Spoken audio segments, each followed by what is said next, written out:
as it was beautiful. The aircraft of choice for America's ace of aces.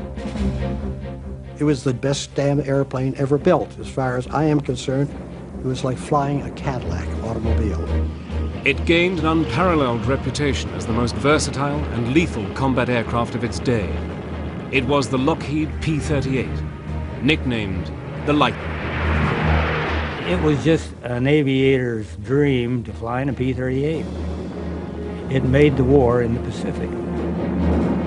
Designed as a fighter interceptor, it was the P-38 that claimed the scalp of Japan's most celebrated military strategist, Admiral Yamamoto, the mastermind behind the attack on Pearl Harbor.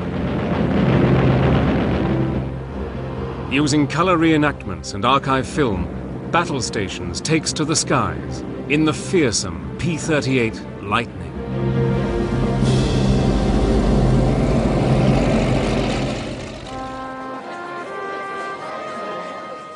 As the Wall Street crash of 1929 plunged the US into the Great Depression, its effects were felt worldwide. Japan, heavily dependent on foreign trade, was severely affected. The resulting economic crisis spawned nationalist groups, and the country focused on relieving its domestic troubles by colonizing her Asian neighbors. As Japan emerged as a key power in the region, rivalry with the United States over commercial and territorial interests grew, bringing the risk of confrontation. Japan's aggressive expansion in the region was spearheaded by its sophisticated mono-wing fighters. America's Air Corps, equipped with obsolete biplanes, needed to modernize, and quickly. In February 1937, the US Army Air Corps issued proposal number X608, calling for an advanced pursuit interceptor aircraft that would be able to perform at previously unheard of levels. We had very few planes that could keep up with the speed of the German planes or even the Japanese planes, so they needed something that would be able to be competitive. The specification called for a desired speed of 400 miles per hour, 100 miles per hour faster than any other military aeroplane of the day, and able to operate efficiently at altitudes of 20,000 feet or more. It would be armed with a 20mm cannon. It was an ambitious proposal. 6 contractors, among them Lockheed, submitted designs. A senior figure of Lockheed's design team was a man who would become a legend. Clarence Kelly Johnson had joined the company in 1933. Recognized as being a precocious talent, Kelly was given free rein to design an aircraft that fitted the specification. Realizing that a single-engine aircraft could not possibly match the performance required, Johnson focused his attention on a twin-engine design. Kelly's initial concepts for the new fighter covered a range of configurations, but he finally decided on a profile with twin booms to accommodate the engines, with the pilot and guns in a central nacelle. Superchargers were positioned in booms behind the engines, and the armament was to consist of 4 machine guns in the nose clustered around a cannon.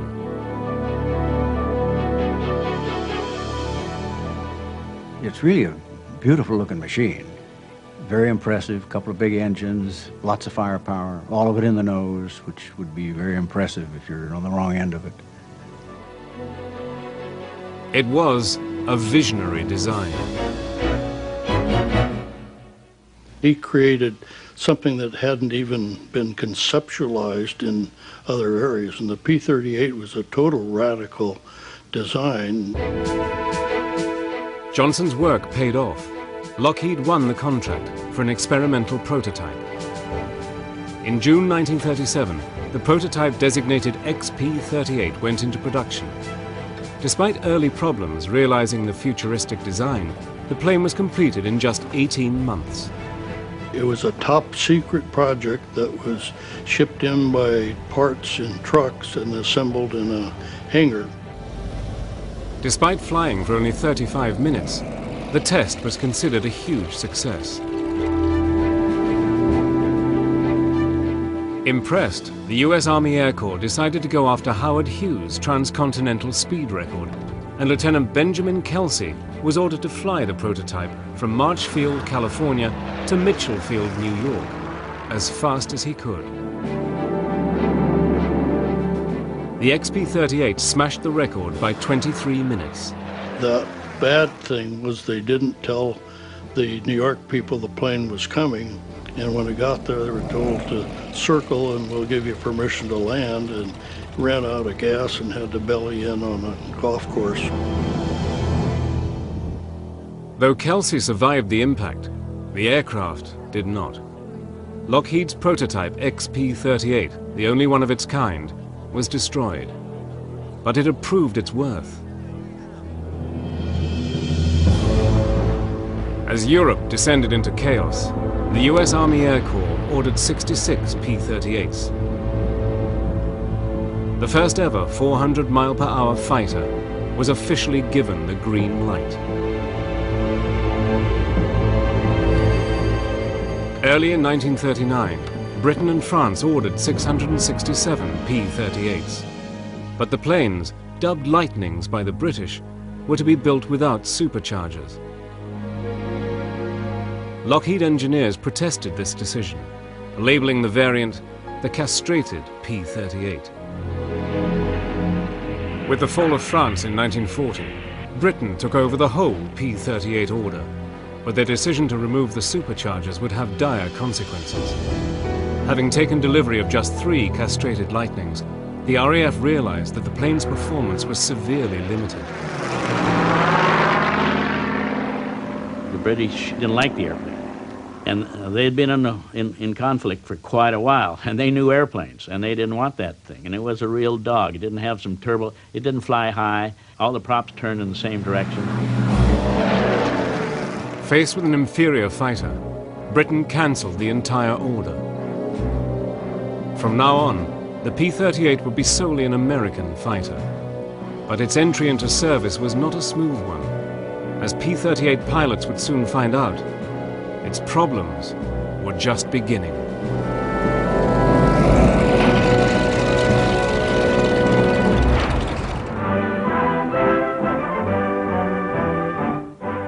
As America's new P-38s rolled off the production line, serious problems began to emerge. We're not going to try to teach you how to fly. You've all had good training in other ships. We're simply going to show you how we handle a 38. One danger was compressibility, causing the controls to lock up in a high-speed dive, leaving the pilot no option but to bail out. The P-38 was having a problem, credibility problem. Pilots or aspiring pilots had heard some things that weren't very complimentary about the P-38. Now, as young cadets, 20, 21 years old, we really didn't know what compressibility was at the time, but that was one of the rumors that the P-38 was a dangerous airplane if it hit compressibility.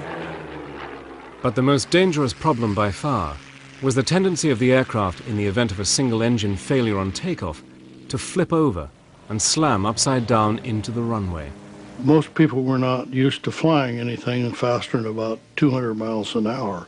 So here you suddenly have a 400-plus mile an hour aircraft with very strong engines. So if you lose an engine, most people who were flying in the early days would panic and they'd roll over and just go right in.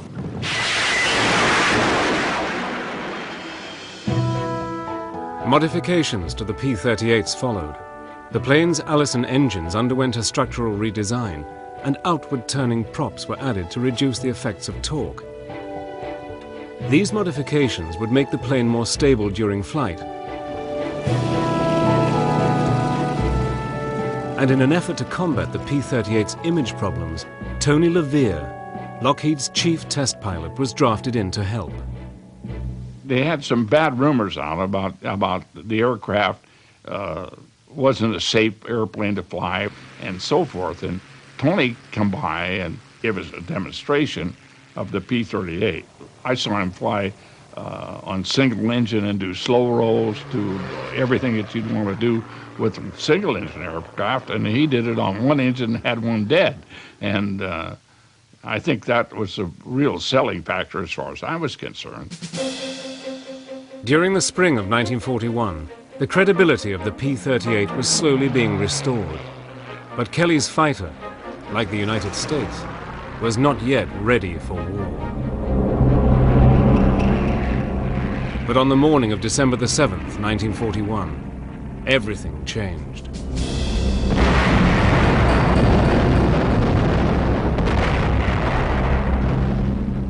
In the days following the attack on Pearl Harbor, the Japanese, guided by Admiral Yamamoto, scored a series of crushing victories in the Pacific.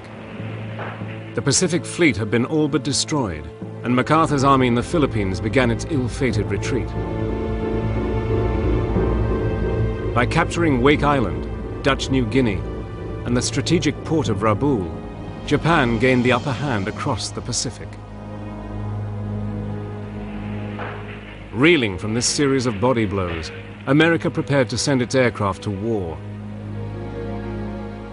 In accordance with the Allied Europe First strategy, the US sent its older P-39s to the Pacific and its new P-38s to Britain. We who went to the Southwest Pacific, any place in the Pacific, we were just sent there more or less as a holding detail to try to stem the flow and hold on to what we had and keep the Japs from capturing any more.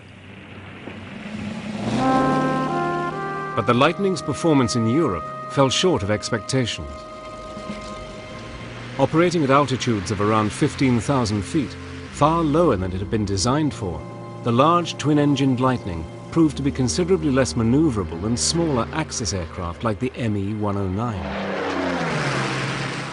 But the P-38's devastating firepower often compensated for its lack of maneuverability at low altitude.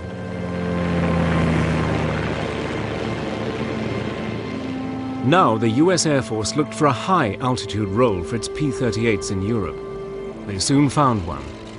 99 P-38s were modified for photo reconnaissance missions.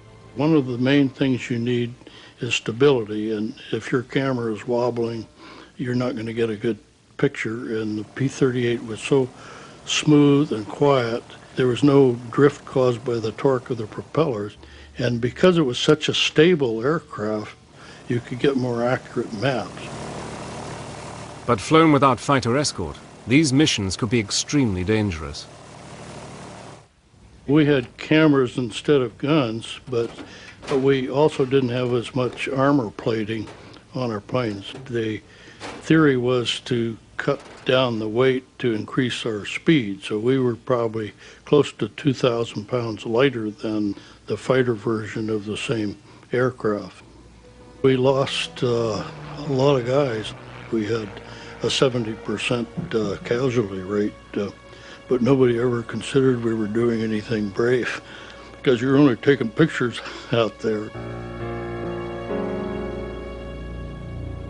But on the other side of the world, P-38s would face even greater dangers. In the desperate days of early 1942, one aircraft dominated the skies of the Pacific. The performance of the Mitsubishi A6M-0 in every major battle of the war to date confirmed its superiority as a fighter. American airmen flying P-39s and P-40s were powerless to stop them. The Air Force considered the P-39 as our #1 fighter until they had to use it in combat, and they found out then that it was not the aircraft for the job. If I had been jumped by Zeros in a P-39 back in those days, the chances are I wouldn't be here talking to you. That's about the way we all felt about it.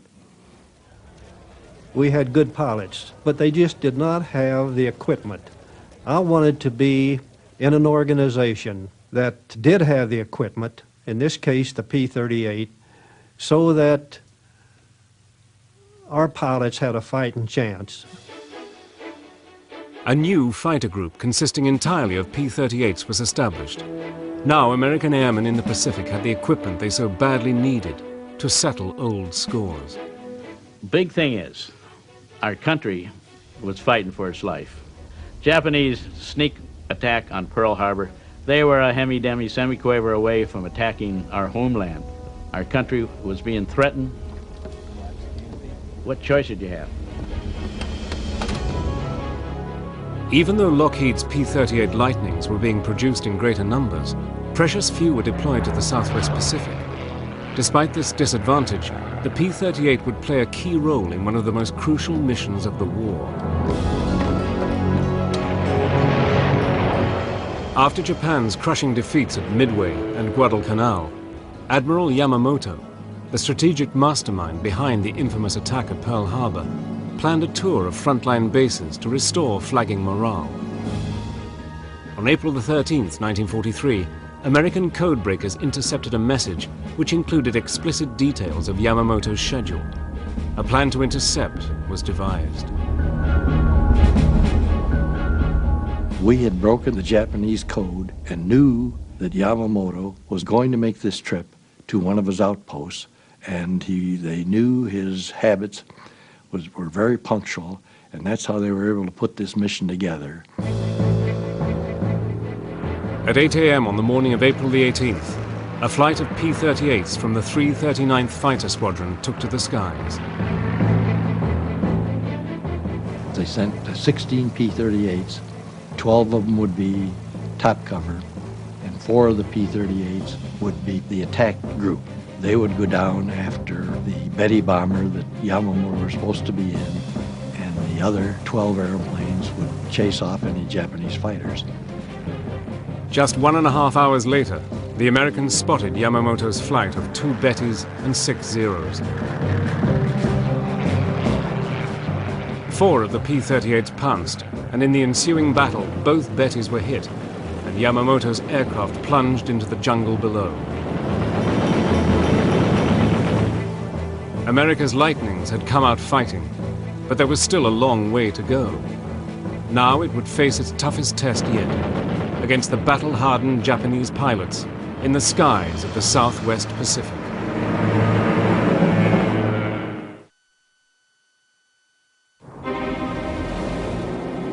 With the death of Japan's leading admiral, America launched an all-out offensive against Japanese air power in the South Pacific.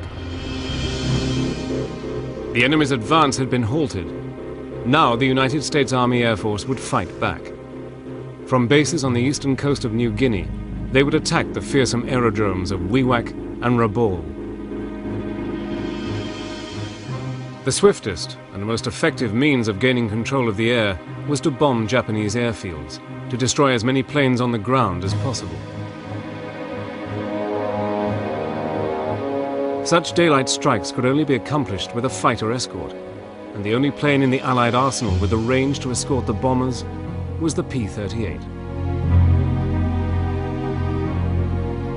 For many of the pilots of the newly established 475th Fighter Group in New Guinea, it would be their first taste of combat. This was kind of stupid, but at that age, we were actually looking forward to getting into combat and utilizing the training that we had been working on for some time. Intelligence photos provided by P-38 reconnaissance aircraft pinpointed the targets. We had a 5th Air Force briefing where the command would get up and brief the desires and give us a plan, and it was to send the B-25s in low with P-38 cover and destroy the targets. We flew a long distance over water before we hit a target.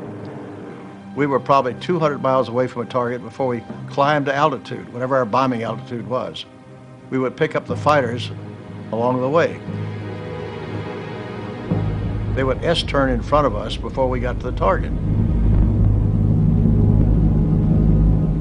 Typically, the Japanese Zeros would hit you before you got to your target.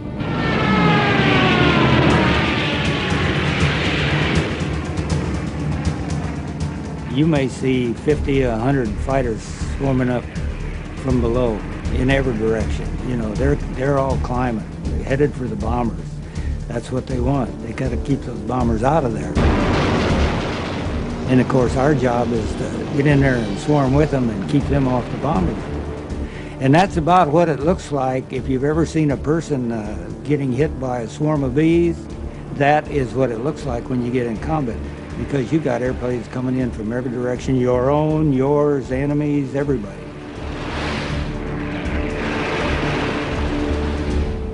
Anybody that's had been in aerial combat and says, well, it doesn't bother them and they're not afraid, are first-class liars. All the time you were in a fight, you were so full of adrenaline you didn't know who you were, because you're so concentrated in that cockpit and what's going on all the time, and your head's on a swivel for fear someone's going to get you. It reminded me of being chased around the block by someone with a gun in his hand.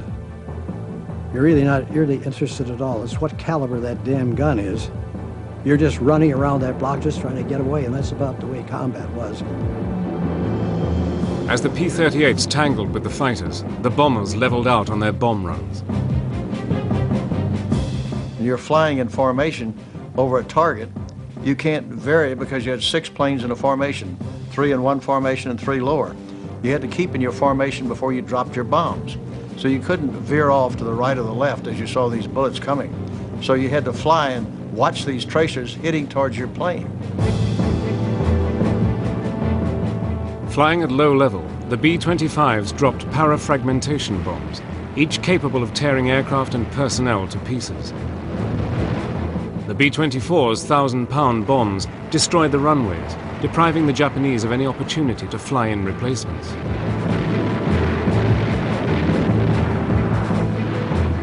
But it wasn't just the bombers who did the damage. As you're out there, everybody's yelling at you, Jake, that's mine. Each guy was trying to pick off a plane of his own. And I got behind one. The first time I fired those guns, it just about blew that plane right off the map of the world. It just practically exploded as it went over the top of me. Parts were flying all over the place. When the P-38s would fire all their machine guns, they hit a Japanese Zero, the Zero generally blew up in flames. That was the end of it. I was just amazed. It just tore holes all the way up there, and when it hit the winglet, the wing flew off, the engine and all. And of course, he rolled over and went in. That was close enough that I realized that 20 millimeter in that nose was so destructive. Throughout August 1943, pilots of the 475th Fighter Group flew hundreds of sorties to Wewak, destroying 41 enemy aircraft for the loss of only 3 Lightnings.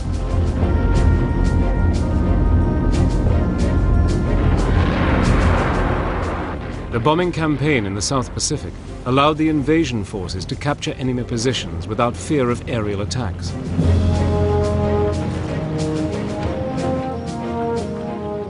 As the Japanese retreated, the US Army Air Force advanced, occupying the bases that they had so mercilessly bombed. It might take them 3 or 4 days to get it cleaned out an area to where we could get in after we'd blown everything to pieces. The engineers went in and laid down a runway that we could use. They'd go in there and have a base cleaned out and a strip put in, and in a couple of weeks, it was unreal.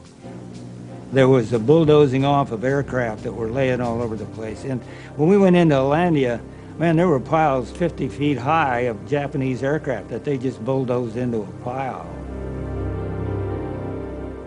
Everything was destroyed. Of course, we lived in tents. Everything was a tent. I mean, the mess hall was a tent, your quarters were a tent, your ops office was a tent. Everything was rolled up and packed. Despite the difficult conditions, there was no respite for the pilots. Operating from these forward bases, the P-38 squadrons were in the vanguard of the advance in the Pacific. Even with the experience of the pilots, combat missions over enemy-held territory carried with them enormous risks.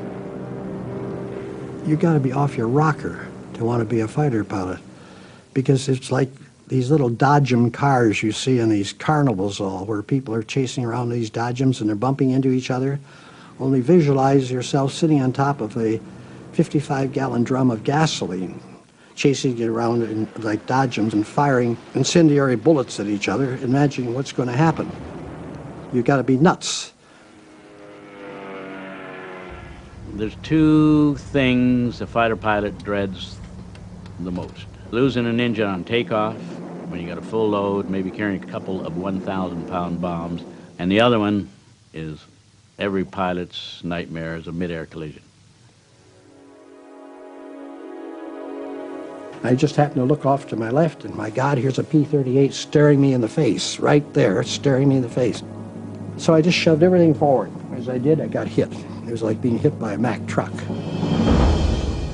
And the plane started flipping all over the sky, doing all kind of crazy stuff. So the first thing, of course, I try to do is get out of this airplane. I've got the windows rolled down. I'm going to get out. Now I forgot I got the oxygen mask on. I still got the earphones hooked on. And the meantime, the plane is flopping around, not doing too well. We were always told, don't jump out. Because if we do, and that stabilizer, horizontal stabilizer back there hits you, it'll break your neck or break your back and you're dead. So the objective was to try to get out on a wing and slide down a wing so you'd slide underneath that stabilizer. So I finally worked my way down, get onto the wing. Down I went, pulled the ripcord, bingo, opens the chute. It no sooner opened than here come two Jap fighters after me. They're coming in, the strafing tracer goes right by. Why they didn't hit me, I don't know, and the two of them went right on by me. I got to reach out and grab them. And I thought, this is no good. This is ridiculous to stand here. That's a terrible feeling to hang in a chute and seeing somebody like that coming in. So I climbed the shroud lines to dump the chute, which I did. I dumped it. Got the hell out of there. Down I go. Next thing I know, I'm almost on top of the tree, so I let go of the chute again, and thank God it opened. She opened up again, and just as she opened up, I hit the trees. I remember just trying to kick my legs up underneath me. Just as I did, I hit the ground and busted the right knee, which wasn't too swift. I was behind Jap lines, and I thought, oh boy, I could hear the fighting going on. Fighting against the Japanese in the South Pacific, if you went down, your chances of returning to base was almost nil. They just didn't get back over there. Defying the odds, Lieutenant Jake Jekyll survived, and after 10 days in the jungle behind enemy lines, was eventually picked up by a Navy PBY Catalina.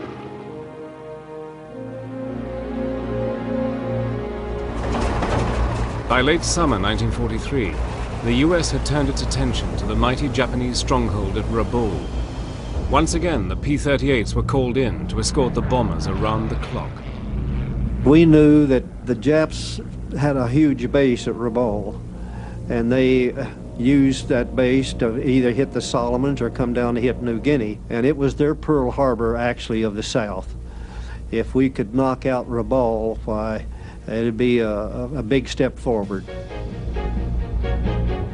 For several months, the battle to level Rabaul raged, earning the pilots of the 475th 62 enemy kills. The growing success of the Lightning and its pilots was making headlines.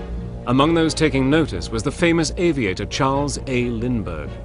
His interest in the aircraft would soon have an unexpected impact on its performance and on the war in the Pacific.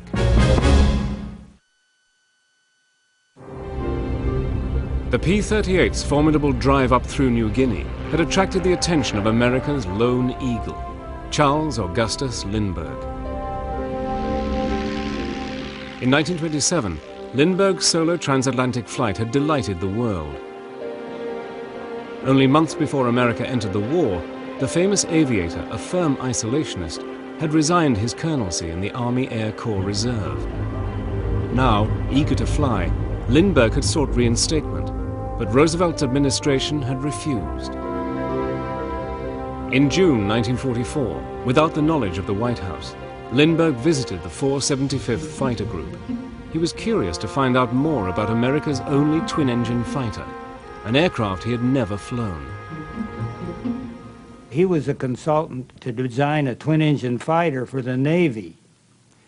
And he was always asking questions, what do you like about a twin-engine fighter? What kind of armament do you like? You know, what range do you think it off? What kind of combat ability? He wanted to know all the answers. Almost immediately, Lindbergh discovered a crucial variable that would affect the performance of the P-38.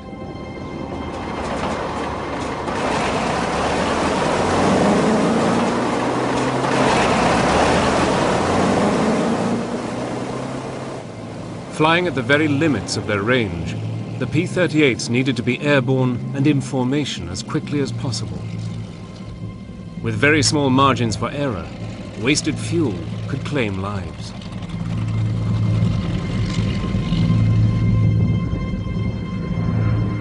We poured the coal on and started taking off on this mission, and I get almost all the way around. I look down there and there's an airplane on the runway blocking everybody. Blocking the runway forced the planes already in the air to circle overhead for several minutes, wasting precious fuel. And we were coming back in from that mission, and most of us were sucking air from the bottom of our tanks as we came in, and landing with very damn little fuel left. We had a guy run out of fuel on the taxi ramp, and I'm really upset. And not being very smart, I hadn't checked on my little roster to see who it was. I just said, okay, who's the blankety blank you know that parked these aircraft on the runway?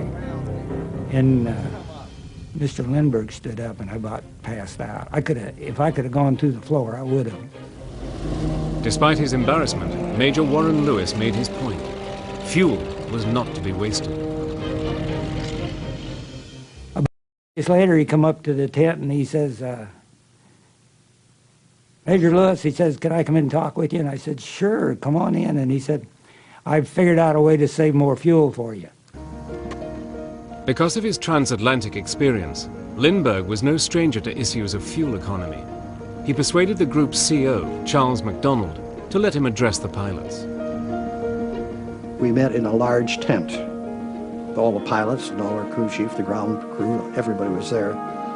And Colonel Mack first talked to us, and then Lindbergh spoke to us and told us just bluntly, this is what he was going to have us do, to increase our range. And he said, we checked the tech order, and we can cut the RPM down to 1,400 RPM and use 30 inches of mercury and probably save maybe 50 to 100 gallons of fuel on a mission.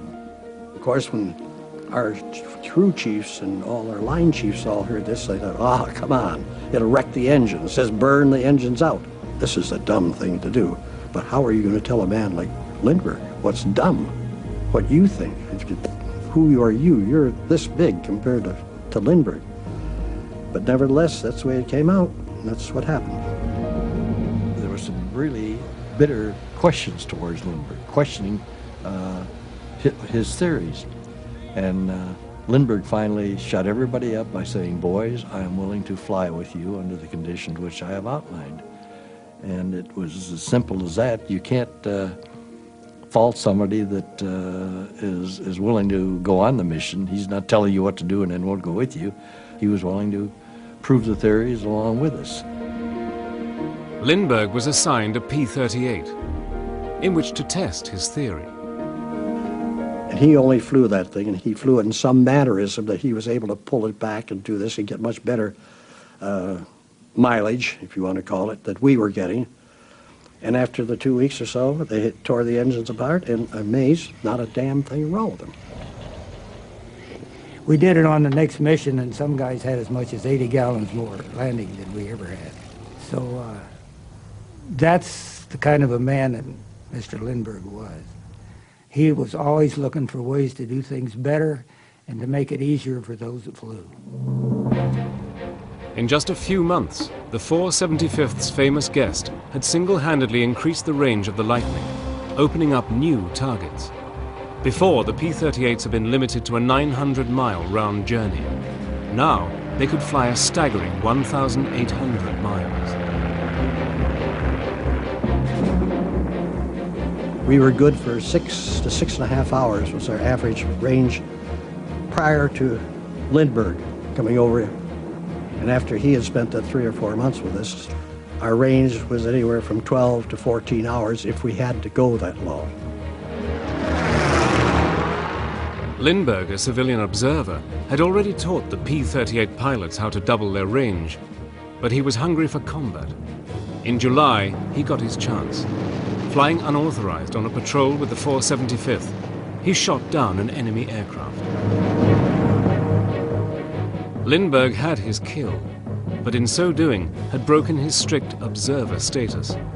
Fearful that the high-profile civilian would be killed in combat, a public relations disaster, the government immediately recalled him. Lindbergh's war was over, but his contribution was not. On October the 14th, 1944, P-38s from the 475th flew an astonishing 1,800 miles to attack Balikpapan in Borneo, the hub of Japan's oil production in the Pacific. The long-range attack, made possible by Lindbergh's settings, stunned the Japanese, tipping the balance of power like nothing before. If I had to name one person who contributed more to the war in the Pacific, I can honestly say it was Charles Lindbergh, a civilian, because he showed our pilots how to shift the aircraft into overdrive, so to speak. Now the P-38, with its unrivaled range, prepared for the final assault on the Philippines.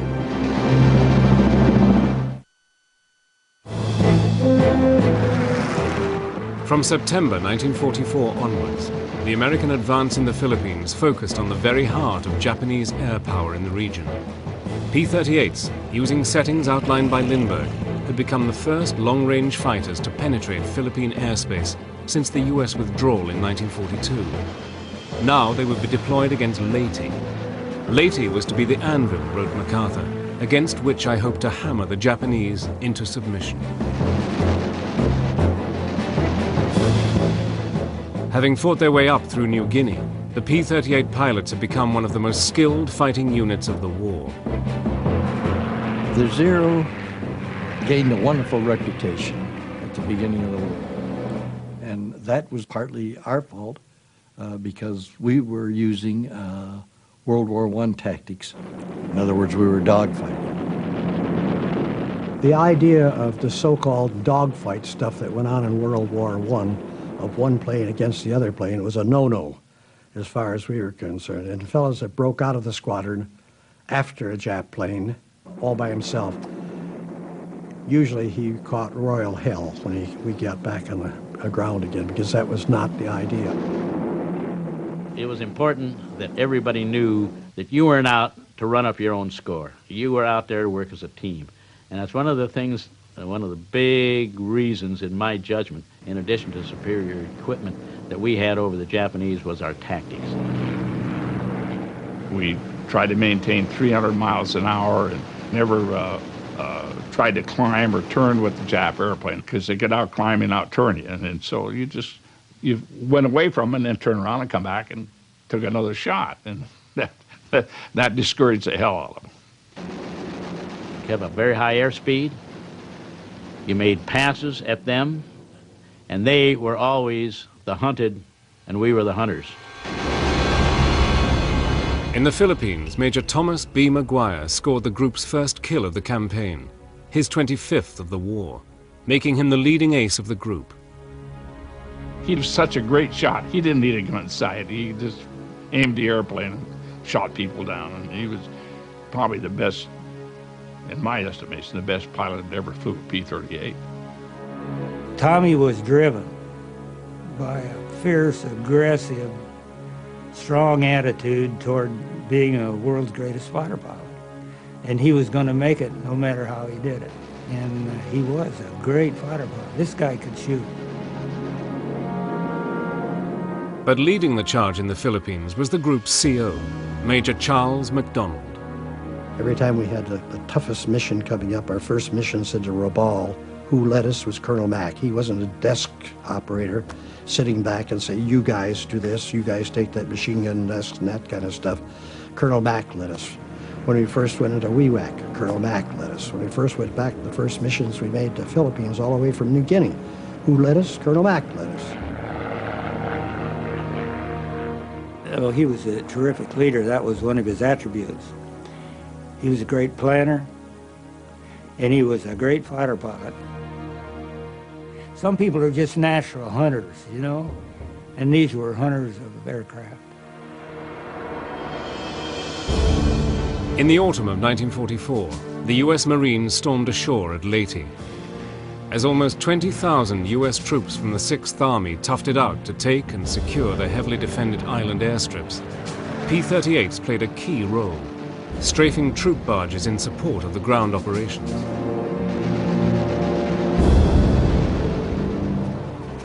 In the Philippines, the P-38 would claim more than 200 kills, bringing its total to approximately 550. With the help of the P-38, US forces had systematically halted and then reversed the Japanese advance in the South Pacific. We were at it every damn day, keeping the Japs from going into Australia, chasing them from Rabaul back and back and back and back and into the Philippines. It was the Army Air Corps that was at it all the time.